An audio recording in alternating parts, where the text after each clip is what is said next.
안녕하세요. 하람쌤입니다. 오늘 제가 리뷰할 책은 바로 이 책.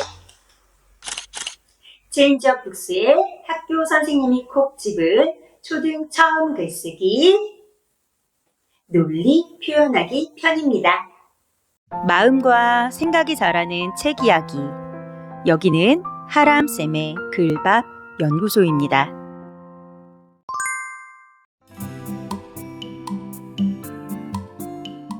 초등 처음 글쓰기 2권에 해당하는 논리 표현하기 편입니다.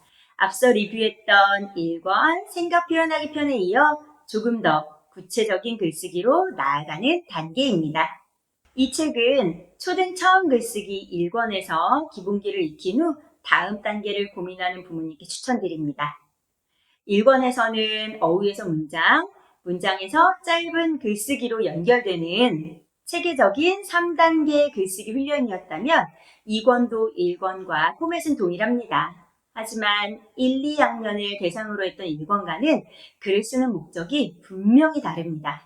1권은 느낌과 생각을 나타내고 표현력을 확장하는 글쓰기였다면 2권은 논리 표현하기 편으로 좀 더 논리적이고 타당하게 표현하는 글쓰기입니다.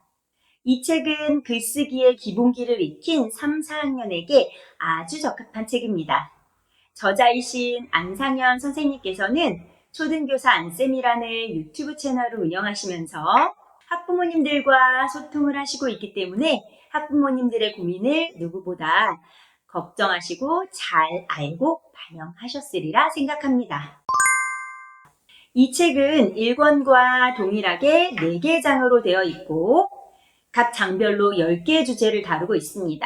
그래서 40일이면 완성할 수 있습니다. 1장은 설명하는 글쓰기이고 2장은 주장하는 글쓰기, 3장은 제안하는 글쓰기, 4장은 토의와 토론하는 글쓰기입니다. 저는 이 책의 장 제목과 주제를 보고 초등 교과 과정에서 중요하다고 여기는 핵심들만 너무 잘 뽑은 것 같아서 정말 깜짝 놀랐습니다. 각 장을 시작하는 페이지인 장 간지에서는 그 장에서 다루는 글의 종류에 대한 특성과 글쓰기 형식을 소개하고 있습니다. 그래서 아이들이 글을 쓰기 전에 이번 장에서는 주장하는 글쓰기를 하는데 글쓴이의 생각을 주장이라고 하고 이러한 주장을 뒷받침하는 내용을 근거라고 하는구나. 주장하는 글은 서론, 본론, 결론으로 구성되어 있구나 하고 개념을 먼저 익힐 수 있기 때문에 가정에서 아이와 학습하실 때 이 부분을 꼭 읽고 넘어가시는 것이 중요합니다. 자, 그럼 장별로 핵심 내용을 살펴보겠습니다. 1장, 설명하는 글쓰기에서는 설명과 의견을 구분하는 훈련을 하고 순서대로 과정을 설명하는 방법과 특징을 찾아 설명하는 방법, 공통점과 차이점을 찾아서 설명하는 방법에 대해 학습합니다.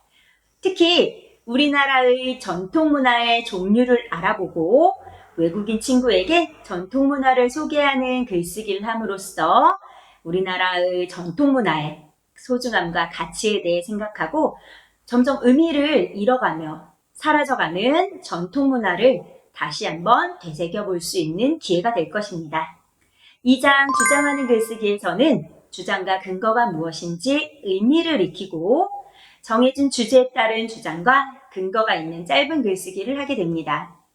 2장의 주제 중에서도 피부색으로 인한 인종차별 문제나 공동주택에서 이웃 간에 지켜야 할 예절, 그리고 초등학생들의 무분별한 스마트폰 사용의 문제점과 스마트폰을 올바르게 사용하는 방법에 대해 주장하는 글쓰기는 우리 아이들이 살아가는 이 시대에 알맞은 시의성 있는 좋은 주제라고 생각합니다. 3장 제안하는 글쓰기에서는 어떤 때에 제안하는 글을 쓰는지 알아봅니다.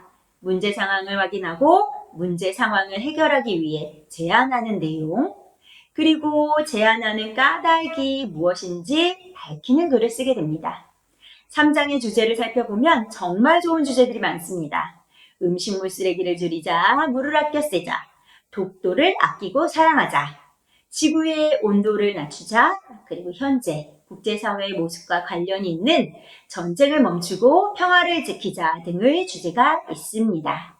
4장 토의와 토론하는 글쓰기에서는 토의와 토론의 개념과 차이점을 익히고 토의와 토론을 하면 어떤 점이 좋은지 이해할 수 있습니다. 각 주제를 살펴보면 다수결, 성역할, 자유와 평등, 권리와 의무, 캣맘 문제, 인공지능 로봇, 억지 독서, 동물 실험 등 찬성과 반대로 나누어 토론하기에 알맞은 주제입니다. 정답과 해설은 1권과 마찬가지로 글쓰기 예시 답안을 보여주는 것이 아니라 어떻게 지도하면 좋을지 팁이 잘 나와 있어서 학부모님도 부담 없이 지도하실 수 있습니다. 좋은 책도 언제나 아쉬움이 있죠. 이 책에서도 아쉬운 점이 있는데 조심스럽게 이야기해 보겠습니다. 우선 매일 2페이지씩 펼침면으로 되어 있는데 왼쪽의 짝수 페이지와 오른쪽 홀수 페이지의 난이도 차이가 좀 많이 난다는 점입니다. 예를 들면 왼쪽 페이지에서는 빈칸에 알맞은 낱말을 넣어 문장을 완성하게 하고 있는데 초성이 주어져 있어서 비교적 쉽게 해결할 수 있습니다. 그런데 오른쪽 페이지에서 바로 문장을 쓰고 짧은 글을 쓰게 하고 있습니다. 책을 만드는 입장에서는 시작하는 왼쪽 페이지는 주제와 관련된 낱말을 떠올리며 흥미를 유발하는 페이지로 잡았을 것이라고 생각합니다. 시작하자마자 글쓰기가 나오면 아이들 숨이 턱 막히겠죠. 또 한 가지 아쉬운 점은 하루 공부의 마지막 마무리로 주제 글쓰기가 있는데 글쓰기 칸이 너무 적어서 깊이 있는 글을 쓰기에는 어려움이 있어 보입니다. 물론 이 부분도 책을 만드는 입장에서는 글쓰기가 중요하고 비중 높게 다뤄야 함은 잘 알고 있을 것입니다. 하지만 그렇다고 지면에 글쓰기 칸만 크게 하려 한다면 정작 주제에 대해 전달하고 싶은 내용을 모두 전달하기 어려웠을 것입니다. 또 아이들이 10줄 이상 되는 글쓰기 칸을 보고 매일 이것을 글로 채워야 한다고 생각하면 글쓰기에 대한 흥미가 떨어지고 글을 쓰는 것에 큰 부담을 느낄 수밖에 없을 것입니다. 이런 아쉬운 점을 보완하기 위해서 아이가 생각을 충분히 펼칠 수 있도록 책의 뒤쪽에 부록처럼 글쓰기 노트를 한 20페이지 정도 넣었으면 어땠을까 생각합니다. 우선은 지도하시는 학부모님들이 글쓰기 노트를 따로 준비해서 활용하시는 것도 좋은 방법입니다. 초등 처음 글쓰기 논리 표현하기 편은 아이가 글쓰기에 한 단계 더 깊이 있게 접근하도록 도와주는 책입니다. 저는 이렇게 생각합니다. 왜냐하면 뭐뭐하기 때문입니다와 같이 자신의 생각을 밝히다 보면 사고력과 논리력이 확장될 것입니다. 따라서 글쓰기뿐만 아니라 발표력과 토론 능력도 자연스럽게 향상될 것입니다.